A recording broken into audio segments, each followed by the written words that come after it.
क्योंकि हम आपसे भीख नहीं मांग रहे हैं, ये हमारा अधिकार है, आपको देना पड़ेगा। अगर नहीं देंगे तो छीन करके लेंगे, इस बात को याद रखिएगा। तो इस मांग पत्र को पढ़ते हुए जब मैं इसके एक एक डिमांड को पढ़ रहा था, एक जगह लिखा हुआ था आदिवासी महापुरुषों। दोस्त, आदिवासी समाज में महिला और पुरुष नहीं होता है। आदिवासी आदिवासी होता है, जितनी महिला का योगदान है उतना ही पुरुष का योगदान होता है। तो हम अपनी संस्कृति को नहीं छोड़ेंगे, हम अपने इतिहास को नहीं छोड़ेंगे, और हमको किसी और की संस्कृति और किसी और के इतिहास में अपने आप को एडजस्ट करने की जरूरत नहीं है। ये दूसरे समाज में होता होगा, महिला और पुरुष। आदिवासी समाज में महिला और पुरुष नहीं होता है। होता है क्या? हमारी बहनें बैठी हुई हैं, हमारे भाई बैठे हुए हैं।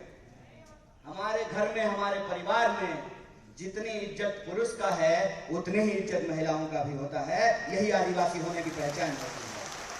तो मैं आपसे आग्रह करता हूं कि आप महापुरुषों की जगह महामानव शब्द का इस्तेमाल करना शुरू कीजिए।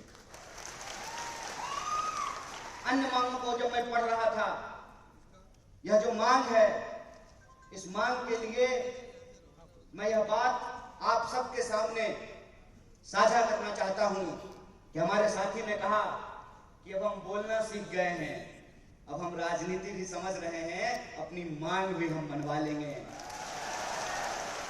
और यह जो बोलने का इतिहास है, यह एक लंबा संघर्ष है, एक लंबी लड़ाई है। और इस संघर्ष में आपने बार बार देखा होगा कि किस तरीके से हमारी लड़ाई को गुमराह करने की कोशिश की जाती है, उसको भटकाने की कोशिश की जाती है। सबसे पहले जो हमारी पहचान है आदिवासी, उसको आजकल वनवासी करने का प्रयास किया जा रहा है। बोलिए, अगर वन में रहने वाले लोग वासी हैं तो जो लोग फ्लैट में रहते हैं उसको फ्लैट वासी कहना शुरू कर दें क्या?